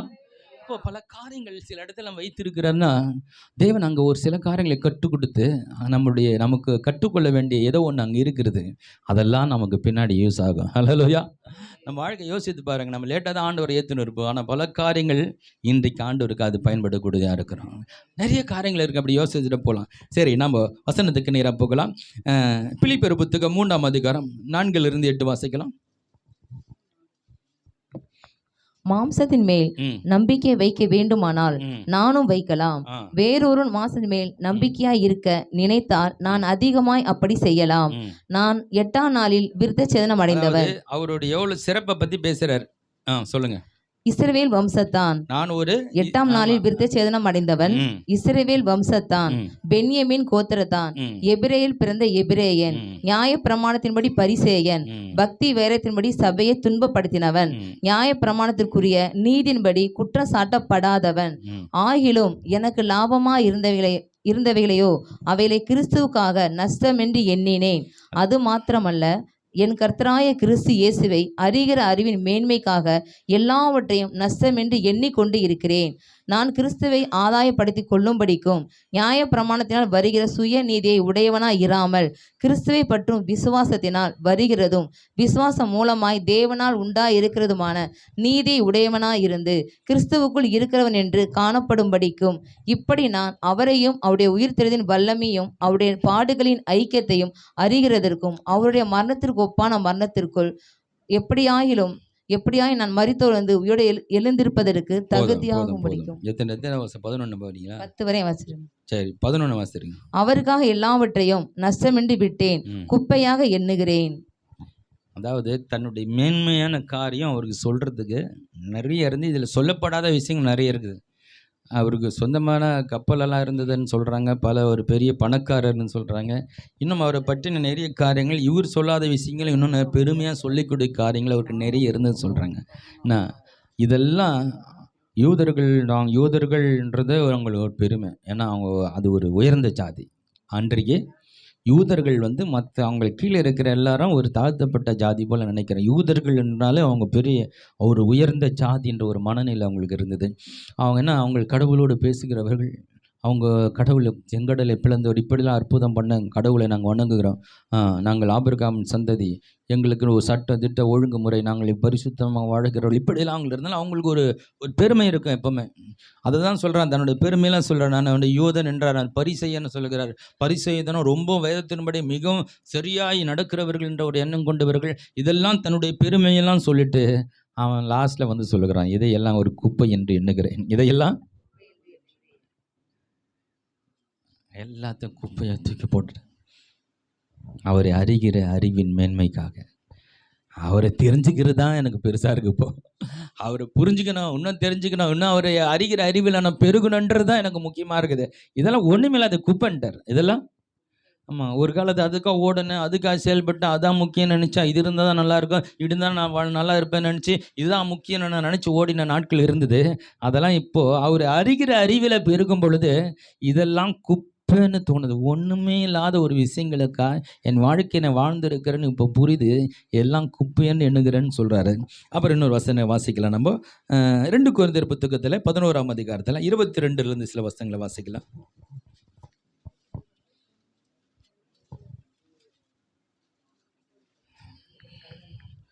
2 கொரிந்தியர் 11ஆம் அதிகாரம் 22 அவர்கள் எபிரேயரா, நானும் எபிரேயன். அவர்கள் இஸ்ரவேலரா, நானும் இஸ்ரவேலன். அவர்கள் ஆபிரகாமின் சந்ததியாரா, நானும் ஆபிரகாமின் சந்ததியான். அவர்கள் கிறிஸ்துவின் ஊழியக்காரரா, நான் அதிகம் புத்தியனமாய் பேசுகிறேன். நான் அதிகமாய் பிரயாசப்பட்டவன், அதிகமாய் அடிபட்டவன், அதிகமாய் காவலில் வைக்கப்பட்டவன், அநேக தரம் மரண அவதியில் அகப்பட்டவன். யூதர்களால் 1 குறைய 40 அடிகள் 5 தரம் அடிபட்டேன். 3 தரம் மிளர்களால் அடிபட்டேன். 1 தரம் கல்லெறி உண்டேன். 3 தரம் கப்பல் சேயத்தில் இருந்தேன். கடலிலே ஒரு ராப்பகல் முழுவதும் போக்கினேன். அநேக தரம் பிரயாணம் பண்ணினேன். ஆறுகளால் வந்த மோசங்களிலும், கல்லரால் வந்த மோசங்களிலும், என் சுய ஜனங்களால் வந்த மோசங்களிலும், அந்நிய ஜனங்களால் வந்த மோசங்களிலும், பட்டணங்களில் உண்டான மோசங்களிலும், வனாந்தரத்தில் உண்டான மோசங்களிலும், சமுத்திரத்தில் உண்டான மோசங்களிலும், கள்ள சகோதரரிடத்தில் உண்டான மோசங்களிலும், பிரயாசத்திலும், வருத்தத்திலும், அநேக முறை கண் விழிப்புகளிலும், பசியிலும், தாகத்திலும், அநேக முறை உபவாசங்களிலும், குளிரிலும், நிர்வாணத்திலும் இருந்தேன். இவை முதலான எல்லாம் எல்லா சபைகளையும் குறித்து உண்டாயிருக்கிற கவலை என்னை நாள்தோறும் நெருக்குகிறது. இங்கே பாருங்க, இது போய் நீங்கள் வீட்டில் போய் எல்லாரும் போய் ஒரு முறை வாசிங்க. அப்போஸ்தலர் புத்தகம் 16ஆம் அதிகாரத்தில் அதான வாசிங்க நீங்கள். 2 கொரிந்தியர் புத்தகம் 11ஆம் அதிகாரத்தை 22லேருந்து 28 வரைக்கும் நீங்கள் வாசித்தீங்களே. இதை போய் ஒவ்வொரு கிறிஸ்துவனும் படிக்க வேண்டிய ஒரு முக்கியமான பகுதி. ஒரு மனிதனுடைய வாழ்க்கையில் இவ்வளோலாம் பிரச்சனை வருமா? அந்த பிரச்சனை வந்தும் அவன் கடவுளுக்காய் நிற்கிறான் என்பது ரொம்ப கவனிக்கப்பட வேண்டிய ஒரு விஷயமா இருக்குது இல்லையா? இவ்வளோ கஷ்டப்பட்டோம், இதெல்லாம் எனக்கு கஷ்டமாக தெரியல. அந்த லாஸ்ட் ஒரு வரி எழுதுறாரு. ஆனால் அந்த சபையை குறித்து இதை அதை பற்றி சொல்லுங்கள்.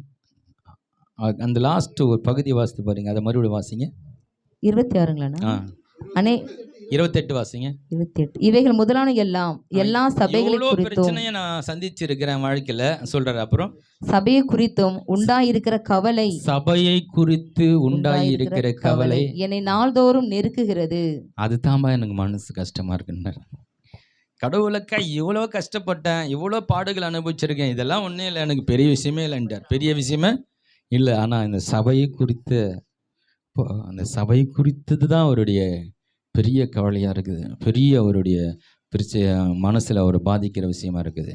இந்த சபையில் இருக்கிற மக்கள் நல்லா இருக்கணும், கரெக்டாக இருக்கணும், அவங்க வாழ்க்கை சீர்படணும், அவங்க பரிசுத்தமாக இருக்கணும், அவங்க தேவனுடைய வருகையில் காணப்படணும்.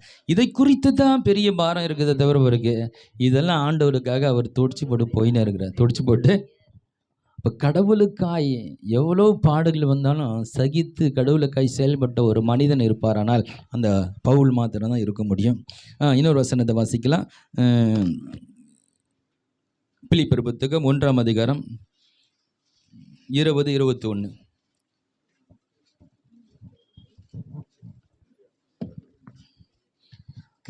வேதத்தில் மிக முக்கியமான ஒரு தேவ மனிதனை பற்றின செய்தியை கேட்டுக்கொண்டு வரும்.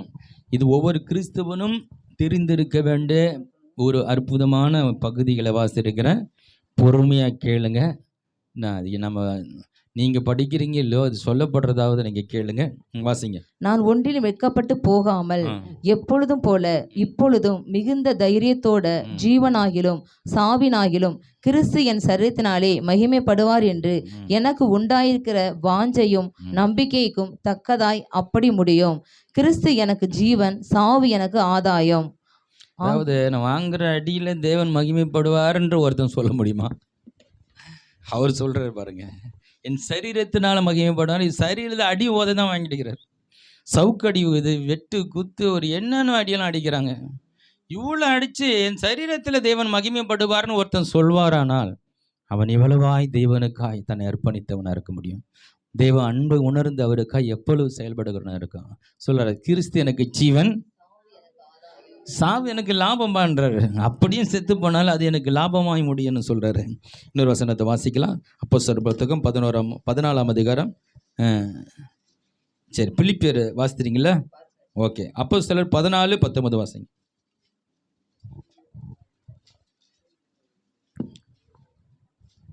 பின்பு அந்தியோகியாவிலும் இக்கோனியாலும் இருந்து சில யூதர்கள் வந்து ஜனங்களுக்கு போதனை செய்து பவுலை கல்லெறிந்து அவன் மரித்து போனான் என்று எண்ணி அவனை பட்டணத்துக்கு வெளியிலே இழுத்து கொண்டு போனார்கள்.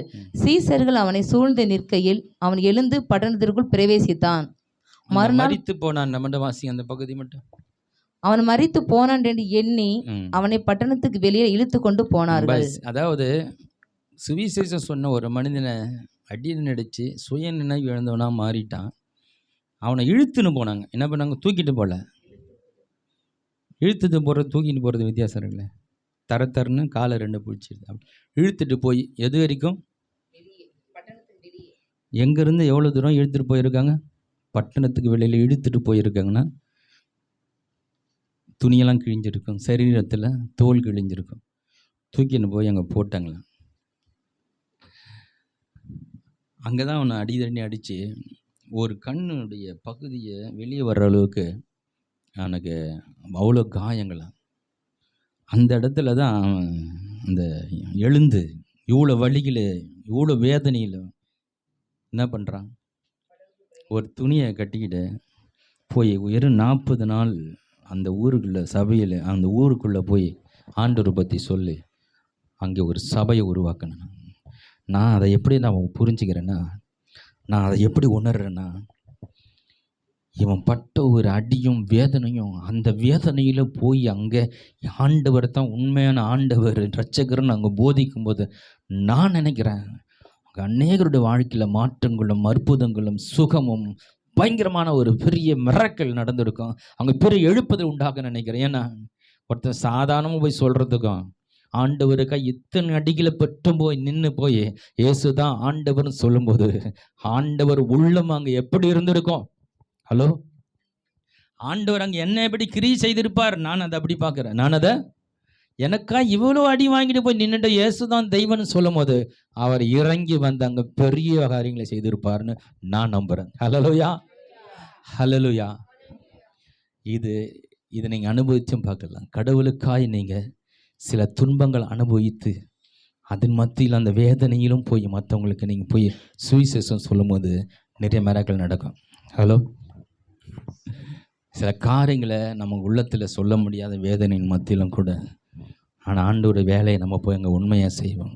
அங்கே போய் நாம் வேதனையில் இருந்தால் கூட கர்த்தர் நல்லவர்னு அங்கே சொல்லும் பொழுது அங்கே கர்த்தர் அவங்களுக்கு பெரிய அற்புதங்களை செய்ய வல்லவராக இருக்கிறார். ஹல்லேலூயா. அப்போஸ்தலர் 16, 23, 24, 25 வச்சிருவோம். அவர்களை அநேக அடி அடித்த பின்பு சிறைச்சாலை வைத்து அவர்களை பத்திரமாய் காக்கும். வாழ்க்கையும் அடி உதையாக தான் இருக்குது. அடி உதை, வெட்டு, குத்து, காயங்கள். எவ்வளோ காயங்கள் பட்டாருன்னு தெரியல. சரி வாசிங்க. பத்திரமாய் காக்கும்படி சிறைச்சாலைக்காரனுக்கு கட்டளையிட்டார்கள். அவன் இப்படிப்பட்ட கட்டளையை பெற்று அவர்களை உட்காவலறையிலே அடைத்து அவர்கள் கால்களை தொழு மரத்திலே மாட்டி வைத்தான். நடு ராத்திரியிலே பவுலும் சீலாவும் ஜெபம் பண்ணி தேவனை துதித்து பாடினார்கள். காவலில் வைக்கப்பட்டவர்கள் அதை கேட்டுக்கொண்டு இருந்தார்கள். சடிதியிலே சிறைச்சாலையின் அஸ்திபாரங்கள் அசையும்படியாக பூமி மிகவும் அதிர்ந்தது. உடனே கதவுகள் எல்லாம் திறவுண்டது. எல்லோருடைய கட்டுகளும் கலண்டு போயிற்று.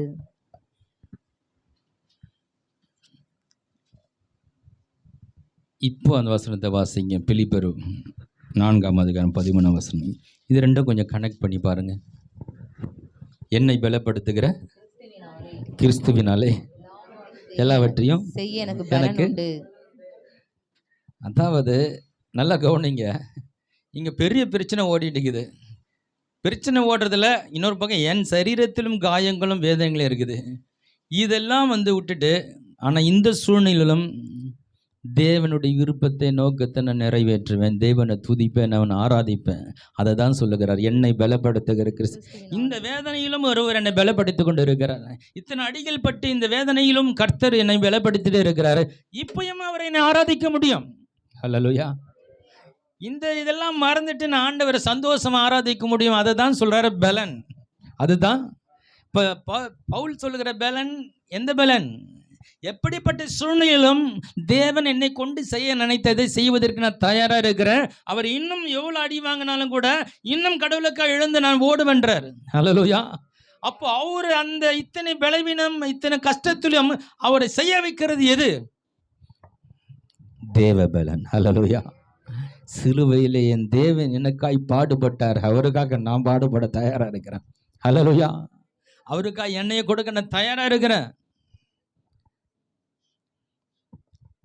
ஒரு முறை அகஸ்டின் ஜெபகனுடைய சின்ன இதோ பார்த்துட்டு இருந்தேன். அதாவது தமிழ்நாட்டை சேர்ந்தவர் பீகார் தேசத்துக்கு மிஷினரியாக போயிட்டார். போகும்போது அங்கே பாஷையும் தெரியாது, அங்கே யாருமே தெரியாது. அங்கே போயிட்டு கடவுளுக்கு போக சொன்னாருன்னு அங்கே போயிட்டார். அவங்க ஒய்ஃப் அங்கே விட்டுட்டு அடிக்கடி சுவிசேஷ ஊழிய போயிட்டார்னா, ஒரு சில நேரத்தில் போகிறவர் தான் எப்போ வருவாருன்னு தெரியாது. சில நேரத்தில் 15 நாள் ஆகிடுமா. 15 நாள் வீட்டுக்கு வர மாட்டாரான். போகிற இடத்துல அப்படியே ஊழியம் செஞ்சு போயிடுவார், வீட்டுக்கு வர மாட்டார். என்ன இவங்க சாப்பிட்டாங்களா சாப்பிட்லையா, ஒய்ஃபு என்ன நிலைமை ஒன்றும் தெரியாது. ஊழியத்துக்கு போயிட்டேன்னா அவர் போயிடுவார். இந்த அம்மா வந்து வீட்டில் அவங்கள பார்த்துக்கணும். இது வேறு ஊர் பாஷை தெரியாத ஊர். இந்த பக்கம் அவங்களாம் நெத்தியில் வந்து நீட்டாக என்ன பண்ணணும், குங்குமம் வைக்கணும். அப்போ தான் கல்யாணம் ஆனவங்களும் அடையாளம். இவங்க அதெல்லாம் வைக்கிறது இல்லை. அதனால் இவங்களை அந்த ஊருக்காரங்க வேசின்னு சொல்கிறது. வேசிங்க தான் வைக்க மாட்டாங்க. அதனால் இந்த அம்மாவுக்கு அங்கே ஊரில் என்ன பேர், வேசி, விபச்சாரின்னு அர்த்தம். இப்படி தான் ஜனங்க கூப்பிடும். இவர் விட்டுட்டு ஊழியத்துக்கு போயிடுவார். இந்த அம்மாவுக்கு இந்த மாதிரி கெட்ட பேர். அந்த 15 நாள் பொறுத்து வந்தாலும், ஏன் 15 நாள் பொறுத்து வரீங்களே, நான் எப்படி சாப்பிடுவேன், எதை பற்றி கவலைப்பட்டீங்களா, ஒரு பொண்டாட்டி இருக்கிறான்னு கொஞ்சம் கூட உனக்கு அக்கறை இருக்கா, அப்படியெல்லாம் கேட்கல. என்னை வழி நடத்துக்கிற ஒரு தேவன் இருக்கிறார். ஹல்லேலூயா. ஒரு ஊழியக்காரனுடைய வெற்றிக்கு பின்னாடி ஒரு மனைவி எவ்வளோ முக்கியமான ஆள்ன்றதை இந்த பகுதியில் நான் உணர்ந்து கொண்டேன். அதாவது புருஷன்தான் எல்லாத்தையும் வழி நடத்தணும் இல்லை, என்னை வழி நடத்துக்கிற ஒருத்தர் இருக்கிறார். என் புருஷன் இன்றைக்கி இருக்கலாம், ஒருவேளை நாளைக்கு இல்லாமல் கூட போகலாம். ஆனால் என் தேவன் என்னை எப்போதும் வழி நடத்துவார். அந்த அம்மாவுக்கு ஒரு நம்பிக்கை இருந்தது பாருங்கள். ஹல்லேலூயா.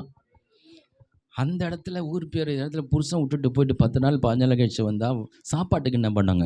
அந்த நிலையிலும் அந்த அம்மா கர்த்தரை விசுவாசித்து இந்த நிலைமையெல்லாம் புரிஞ்சுக்கிட்டு கர்த்தருக்காக நின்னா பாருங்கள். அதுதான் அவருடைய வாழ்க்கைக்கான ஒரு பெரிய சக்ஸஸ்க்கான மிக ஆதாரமாக அந்த மனைவி இருந்தாங்க. ஒரு நாள் 4 நாள் கூட்டத்துக்கு போயிட்டாரான். முதல் நாள் பேசினார், இன்னும் 2 நாள் பேச வேண்டியிருக்கா என்னவோ. திடீர்னு ஒரு ஃபோன் வருது. தன்னுடைய மகன், ஒரு சின்ன வயசு தான் குழந்தை, தன் மகன் இறந்துட்டான். இன்னும் 2 நாள் கூட்டம் பேசணும். அவருக்கு தந்தி வருது, இந்த மாதிரி மகன் இருந்துட்டா உடனே வரணும். இங்கேருந்து இவர் ஒரு தந்தி அடித்தார், நீங்களே குழி தோண்டி புதைச்சிருங்க, நான் கர்த்தருடைய வேலையாக வந்திருக்கிறேன்.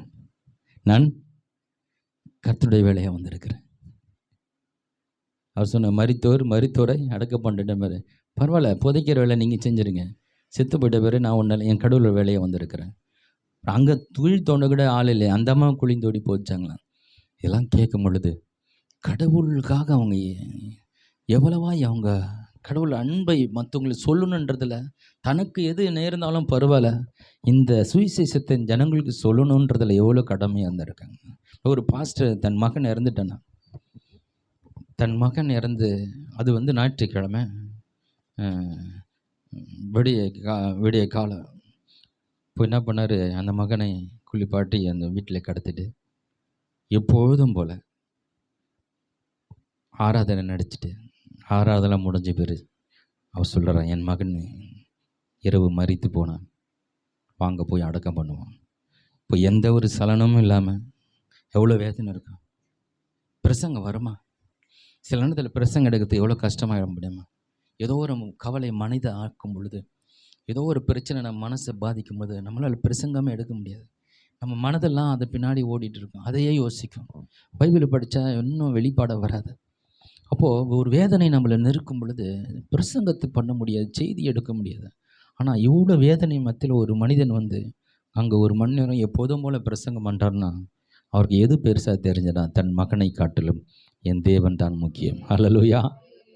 என் மகனை கொடுக்க தயார் இல்லைங்கள். அதான் ஆபிரகாம் என்ன பண்ணாருன்னா, நானா உன் மகனை ஒரு டெஸ்ட்டு. ஆண்டவர் இப்போ 100 வருஷம் பார்த்து குழந்தை கொடுத்தாரு, பெரிய சந்தோஷம். ஆண்டவர் ரொம்ப நாள் கடுத்து குழந்தை கொடுத்தாரு, சந்தோஷம், ஒரு மகிழ்ச்சியாக நல்லா சந்தோஷமாக போகுது. உடனே ஆண்டவர் சொல்கிறாரு, நீ வந்து உன் மகனை எனக்கு பலியாக கொடுக்கணும். உடனே ஒன்றுமே சொல்லலை அவன். சரிப்பா உனக்கு பலியாக கொடுக்கணும், கிளம்பி போகலாம். உடனே கிட்டன்னு போயிட்டான். அதாவது அங்கே என்ன பண்ணுறேன்னு ஆண்டவர், நானா உன் மகனா, நான் உனக்கு ஒரு மகனை கொடுத்தது நான் தான், இன்னும் 1000 மகனை நான் உனக்கு கொடுப்பேன். ஆனால் அதை கொடுத்தவர் நான் முக்கியமா, கொடுத்த பொருள் முக்கியமா? ஹலோ, இங்கே என்ன தினம் புரியுது? நான் உனக்கு கொடுத்த அந்த பொருள் அது முக்கியமா, அது கொடுத்தவர் நான் முக்கியமா? ஹலோ, இது பல விஷயத்துக்கு பொருந்தும். ஹலோயா. உங்களுக்கு கொடுக்கப்பட்ட அந்த காரியங்கள் முக்கியமா, அதை கொடுத்தவர் முக்கியமா? அதான் அண்ணால் சொல்லிட்டு, ஆண்டவரை நீ எனக்கு ஒரு குழந்தை கொடுத்தா நான் உனக்கே கொடுத்துறேன் ஆண்டவரை. ஹல்லேலூயா. அவர் கேட்கவில்லை, இவ்வளோ கொடுத்துரு ஆண்டவரை, இந்த குழந்தை உனக்கே கொடுத்துட்றேன். அவர் பார்த்தாரு, எனக்கு குத்துரு, நான் உன்னை 4 சேர்த்து கொடுக்குறேன்னு குத்துறாரு. ஹல்லேலூயா. அண்ணாளுக்கு புரியுது, ஆண்டவரே என் நிந்தை நீங்கன்னா போதும், எனக்கு கொடுத்தா நான் உனக்கு கொடுத்துறேன் ஆண்டவரே. அவர் பார்த்தாரு, சரி நான் கொடுத்தது ஒன்று எனக்கு கொடுத்துட்டியே, நான் இன்னும் உனக்கு 4 கொடுக்குறேன்ட்டார். 4. ஹல்லேலூயா. இதுதான் தேவனை அன்பை புரிந்தவர்கள். ஹல்லேலூயா. ஆண்டவரே, இதைத்தான் அவர் சொல்கிறார், என்னை பலப்படுத்துகிற, என்ன சூழ்நிலை இருந்தாலும் தேவன் என் மேல் வைத்திருக்கிற அந்த திட்டத்தை நான் நிறைவேற்றுகிற சரி தயாராக இருப்பேன். அதற்கான பலன் என்கிட்ட இருக்குது. அவர் என்னை பலப்படுத்திட்டு இருக்கிறார். தேவ சித்தத்தை நான் செய்து முடிப்பேன். ஹல்லேலூயா. எந்த சூழ்நிலை மாறினாலும், யார் இருந்தாலும், இல்லாமல் போனாலும், எது இருக்குதோ எது இல்லாவிட்டாலும், தேவன் என்னை கொண்டு என்ன செய்யணும்னு செய்து திட்டமிட்டு இருக்கிறாரோ அவரோடு இசைந்து அதை நான் செய்து முடிப்பேன். அவர் என்னை பலப்படுத்தி கொண்டு இருக்கிறார். ஹல்லேலூயா. சரி, இது பவுலை பற்றி படித்த ஒரு சின்ன விஷயங்கள். சரி, இந்த வசனம் நமக்கு எப்படி எடுத்துக்கிறது? நம்ம பவுலை போல் இருக்கிறோமா? நம்ம பவுலோட கம்பேர் பண்ண முடியாது. பவுல் வாழ்ந்த காலங்கள் வேறு. இதை நாம் எப்படி எடுத்துக்கிறதுன்ற மாதிரி தான் சுருக்கமாக சில காரியங்களை நான் சொல்கிறேன். இது நமக்கு எப்படி பிரயோஜனமாக மாற்றிக்கொள்வது? என்னை பலப்படுத்தும் கிறிஸ்துவினாலே எல்லாவற்றையும். இதுலேருந்து சில காரியத்தை சொல்கிறேன். முதல்ல இதுலேருந்து புரிஞ்சிக்க வேண்டியது, அவர் ஒருவரையும் பலவீனப்படுத்தாதவர். அவர் பலவீனப்படுத்தாதவர். யாரையும் பலவீனப்படுத்துறதுன்னு என்ன? சிலருடைய குறைகள், சிலருடைய மிஸ்டேக்ஸ், சிலருடைய அறியாமை, சிலருடைய திறமையற்ற தன்மை, சிலருக்கு சில விஷயங்கள் புரியாது, சிலருக்கு சில காரியங்கள் வராது, சில காரியங்கள் விளங்காது, அது அவங்களுக்கு குறையாக இருக்கும். அது ஒரு மறதியாக கூட இருக்கலாம். அது ஒரு மறதியாக இருக்கலாம். சில காரியங்கள் வராது. அப்போ இதெல்லாம் அவங்களுக்குள்ளே இருக்க சில விதமான ஒரு குறைகள். இதை சொல்லி, இது உனக்கு வராதுப்பா, நீ இந்த விஷயத்தில் ஃபெயிலரு, இது உனக்கு லாய்க்கப்பட மாட்டேன், இது உனக்கு இது பிரயோஜனம் இல்லை, இப்படி சொல்லி தன் குறைகளை சொல்லும்போது ஒரு மனிதன் பலவீனப்படுகிறான். தன்னுடைய குறைவுகளை ஒருவன் சுட்டி காட்டு கொண்டு இருந்தால் அவனுக்குள்ள ஒரு பலவீனம் உண்டாகிறது. திரும்ப திரும்ப சொல்லும் போது அவன் இன்னும் பலவீனமாக்கப்படுகிறான். அவன் என்ன நினைக்கிறான், என்னால் முடியாதுன்னு ஒருத்தர் சொல்லிக்கொண்டே இருக்கு. உன்னால் வராது, உனக்கு வராதுன்னு சொல்லும்போது அவனை பலவீனப்படுத்துகிறோம். அந்த முடியாதவனு உன்னால் முடியும்னு சொல்லும்போது அவனை பலப்படுத்துகிறோம். ஹல்லேலூயா. அப்போ ஆண்டவர் ஒருவரையும் எந்த குறைகளையும் சொல்லி பலவீனப்படுத்துகிறவர் அல்ல, அவர் பலப்படுத்துகிறவர். ஹல்லேலூயா. 1000 குறைகள் இருந்தாலும், உண்மையே இல்லாமல் போனாலும், பரிசுத்தமே இல்லாமல் போனாலும், உனக்கு திறமையே இல்லாமல் போனாலும், உனக்கு அறிவே இல்லாமல் போனாலும், உன்னை பார்த்து ஆண்டவர் சொல்வார், பராக்கிரமசாலியே. ஹல்லேலூயா. உன்னால் எல்லாம் முடியும் அவர் சொல்வார். ஹல்லேலூயா. என்னை விசுவாசிக்கிறவனுக்கு எல்லாம் கூடும். அப்போ அவர் ஒருவரையும் பலவீனப்படுத்துகிறவர் அல்ல, அவர் எல்லாரும் பலப்படுத்துகிறவர். ஹல்லேலூயா. அப்போ ஆண்டவர் நம்மோடு இருக்குது. நம்மளை எல்லா காரியங்களிலும் நாம் எதோ வேணால் செய்யலாம். ஒரு பிஸ்னஸ் இருக்கலாம், வேலை இருக்கலாம், தொழிலாக இருக்கலாம், வீட்டு காரியங்களாக இருக்கலாம், ஏதோ வேணால் இருக்கலாம். எந்த காரியங்களில் நீ ஈடுபட்டு இருந்தாலும், எந்த காரியத்தில் செயல்பட்டு கொண்டு இருந்தாலும் உங்களை பலப்படுத்துகிற ஒருவர் இருக்கிறார். ஹல்லேலூயா. உங்கள் திறமையும் ஆற்றலும் அறிவும் இல்லாமல் போனாலும் ஆண்டவர் ஒருத்தர் சொல்லி கொண்டு இருக்கிறார், உன்னால் முடியும்பா, நீ செய்ய முடியும்னு சொல்லி உன்னை பலப்படுத்தி அதை செய்து அதை முடிக்க ஆண்டவர் அவர் உன்னை பலப்படுத்தி கொண்டே இருக்கிறார். ஹல்லேலூயா. சொல்லுங்க. என்ன இப்போ சொல்லுவோம், அவருடைய ஆண்கள் அல்ல, அவர் ஆண்கள் வேற, நம்ம ஆண்கள் வேற. இப்போ நம்ம சொல்லுவோம், என்னை பலப்படுத்துகிற கிறிஸ்துவினாலே எல்லாவற்றையும் செய்வதற்கு எனக்கு பலன் உண்டு. இப்போ இந்த வசனம் நாம் இப்படி எடுத்துக்கொள்ளலாம். அவர் யாரையும் பலப்படுத்துகிறது இல்லை, அவர் வெறும் பலப்படுத்துகிறவர் தான். ஹல்லேலூயா.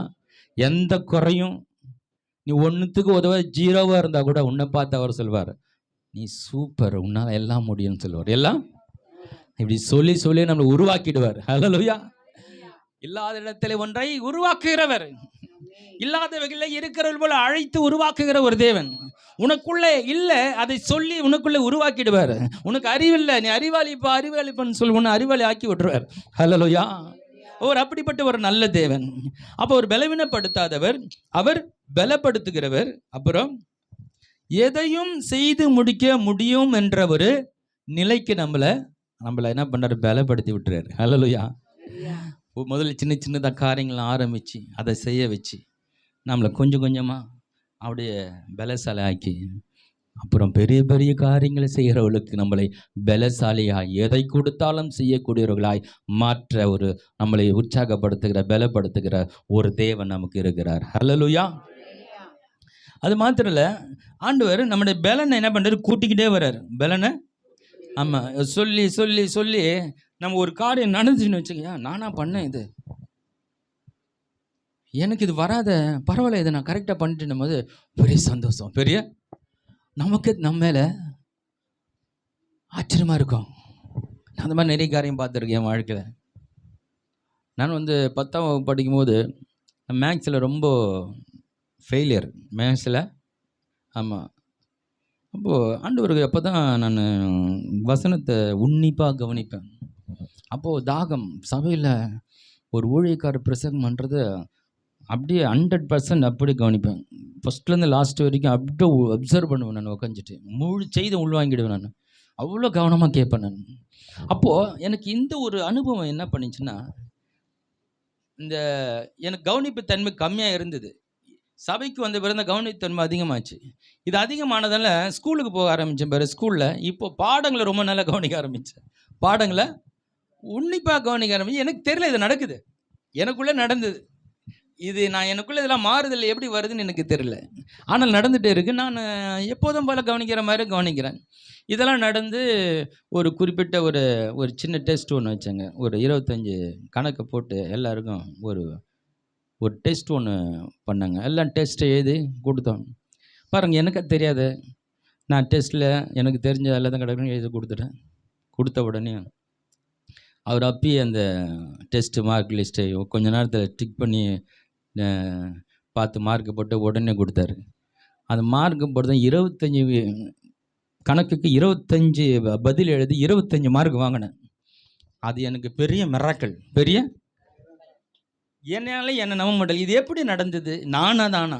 இதெல்லாம் எப்படி நடந்ததுன்னா, கடவுள் வார்த்தையை கவனிக்க ஆரம்பித்ததுனால நடந்தது. ஹல்லேலூயா. அதனால் அந்த பாடத்தை நல்லா கவனித்தேன், அது நல்லா புரிஞ்சுது. அதனால் இது ஆட்டோமேட்டிக்காக நடக்குது, ஆட்டோமேட்டிக்காக. அப்போது அது அங்கே இடத்துல பலப்படுத்தப்படுகிறேன். அப்போது என்னால் இது முடியுன்ற தைரியம் வருது, நான் இன்னும் நல்லா படிக்க முடியும்னு. அப்புறம் ஒரு காலத்தில் என்ன மேக்ஸ் மாஸ்டர்னு சொல்ல ஆரம்பிச்சிட்டேன். ஹலோ, நான் மேக்ஸில் வீக்காக இருந்தேன், நான் மேக்ஸ் மாஸ்டர் ஆகிட்டேன். அப்புறம் அப்போ +2 படிக்கும்போது நல்லா மேக்ஸ் போட ஆரம்பிச்சிட்டேன். அப்புறம் எல்லாம் ஸ்டூடெண்ட்டுக்கு நான் மேக்ஸ் போட்டு கொடுப்பேன். மாஸ்டர் இப்போ எடுக்கிறாரு, எனக்கு புரியலடா, எனக்கு நீ சொல்லி கொடுன்னு நான் உங்களுக்கு போட்டு காட்டணுன்னு, நீ எடுத்தால் சூப்பராக இருக்குது, இந்த மேக்ஸ் நல்லா புரியுதுன்னுவாங்க. மேக்ஸில் வீக்காக இருந்தேன் நான். ஏன்னா மேக்ஸ் மாஸ்டர்னு சொல்கிற அளவுக்கு எனக்கு எங்கேருந்து ஞானம் வந்தது? என்னை பலப்படுத்துகிற கிறிஸ்துவினால். இது ஒவ்வொரு காரியத்திலும் பிரதிபலிக்க பார்க்க ஆரம்பித்தேன். கர்த்தர் நல்லவர். ஹல்லேலூயா. அவர் ஏன் நம்மளை பலப்படுத்துகிறாருன்னா, இந்த மாதிரி காரியங்களெல்லாம் நம்மளை பலப்படுத்தி ஒரு பெரிய வேலை செய்ய வேண்டியிருக்குது இந்த உலகத்தில். அவருடைய பிரதான சித்தத்துக்கு நம்மளை ஆயத்தப்படுத்துகிறார். பலவீனமாக இருந்த நம்மை பலப்படுத்தி உன்னால் முடியும் நீ எடுக்கிற காரியத்தெல்லாம் வெற்றி பெற வச்சு மெயினாக அங்கே கொண்டு போகிறாருன்னா, அவருடைய பிரதான ஒரு சித்தம் உன் மேலே இருக்கிறது. அதை உன்னை கொண்டு செய்ய வேண்டும் என்பதற்காய் உன்னை பலப்படுத்தி உன்னை பலசாலையமாக்கி அங்கே முக்கியமான கட்டத்துக்கு கொண்டு போகிறார். ஹல்லேலூயா. இதுதான் நீ செய்ய வேண்டிய பிரதான வேலை. ஹல்லேலூயா. இதுவரை உன்னை பலசாலையாக மாற்றி கொண்டு வந்தேன், ஆனால் முக்கியமான ஒரு வேலை நீ செய்ய வேண்டி இருக்கிறது. ஹலோ, உங்களை பார்த்து தான் ஆண்டவர் பேசுகிறார். ஹல்லேலூயா. நீங்கள் செய்ய வேண்டிய மிக முக்கியமான காரியத்துக்கு தான் இவ்வளோ காலம் உன்னை நடத்தி கொண்டு வருகிறேன். உன்னை கொண்டு செய்ய வேண்டிய முக்கியமான வேலை இருக்குது, அதுக்கு உன்னை பலப்படுத்தி வருகிறேன். ஹல்லேலூயா. அப்போது நம்மளை பலப்படுத்துகிற ஒருவர் நம்மளை பலப்படுத்திகிட்டே வர்றாரு. நம்ம ஒவ்வொரு நாள் சக்ஸஸ் பண்ணிகிட்டே வரோம். நம்ம முக்கியமான ஒரு வேலை ஒன்று இருக்குது. ஹல்லேலூயா.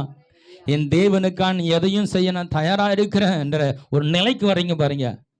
தேவ சித்தத்துக்காக ரெடியாக வரீங்க பாருங்க. அது வரைக்கும் ஒன்று பலப்படுத்தி நீங்கள் இந்த வசனத்தை அப்போ சொல்லணும், என்னை பலப்படுத்துகிற கிறிஸ்துவினால. ஆமாம், என்ன வந்தாலும் என் தேவனுக்கான நிற்ப என்று சொல்கிற நிலைக்கு நீ வரணும். ஹல்லேலூயா. கண்களை மட்டும் நேரம் ஆயிடுச்சு. எத்தனை பேர் இன்னைக்கு உங்களோட பேசினார் நினைக்கிறீங்க? ஏதோ ஒரு காரியம் உள்ள உறுத்தி இருக்கு, ஏதோ ஒரு காரியம் உள்ளக்குள்ள ஒரு தெளிவு வந்திருக்கு. ஏதோ ஒரு காரியம் எனக்கு முடியாதுன்னு நினச்சேன், இப்போ நான் அதை முடியும்னு நினைக்கிறேன். ஏதோ ஒன்று நடக்காத நான் நினச்சேன், அதை நான் நடக்கன்னு நினைக்கிறேன். உங்களை எல்லாரோடும் ஆண்டவர் பேசியிருக்கிறான்னு நான் நினைக்கிறேன். என்னோட ஆண்டவர் பேசியிருக்கிறார். நான் தான் இந்த பிரசங்கம் பண்ணினேன். ஆனால் இது எனக்கான செய்தியாக இருக்கிறது. எனக்குள்ளேயும் ஆண்டவர் இது பேசியிருக்கிறார். என்னை பலப்படுத்துகிற ஒருவர் இருக்கிறார். எனக்கு கொண்டு ஆண்டவர் பெரிய திட்டத்தை வைத்திருக்கிறார். அதுக்கு தான் என்னை தயார்படுத்தி வர்றார். அதற்கு என்னை ஆயத்தப்படுத்தி வருகிறார்.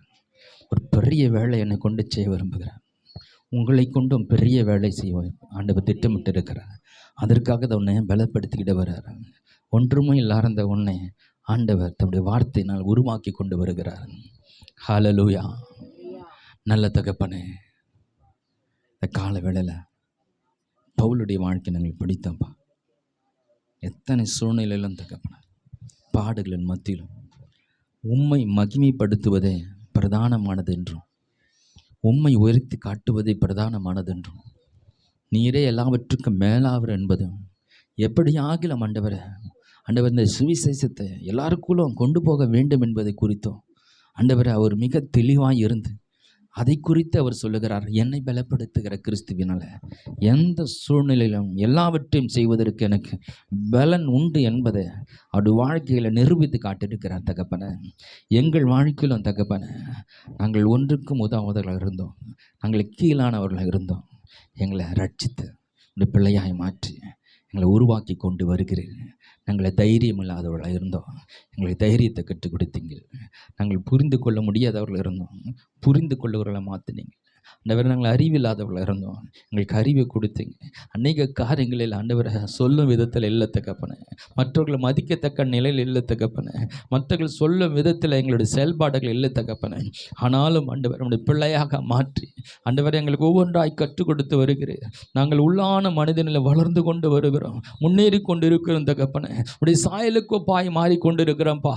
உங்களுடைய பிரதான சித்தத்தை செய்வதற்கு எங்களை தயார்படுத்தி கொண்டு வருவதற்காய் நன்றி தகப்பனே. எல்லா நிலையிலும் ஆண்டவரை, என்ன வந்தாலும் எது நடந்தாலும் ஆண்டவரை, நீ சொன்னதை செய்வதற்கு நாங்கள் ஆயத்தமாக இருக்கிறோம் என்ற அந்த நிலைக்கு நாங்கள் கடந்து வருவதற்கு இந்த சத்தியத்தினால் எங்களை நீர் வளர்க்கிறதற்காய் நன்றி செலுத்துகிறோம். இயேசு கிறிஸ்துவின் நாமத்தில் ஜெபங்களும் நல்ல பிதாவே, ஆமென்.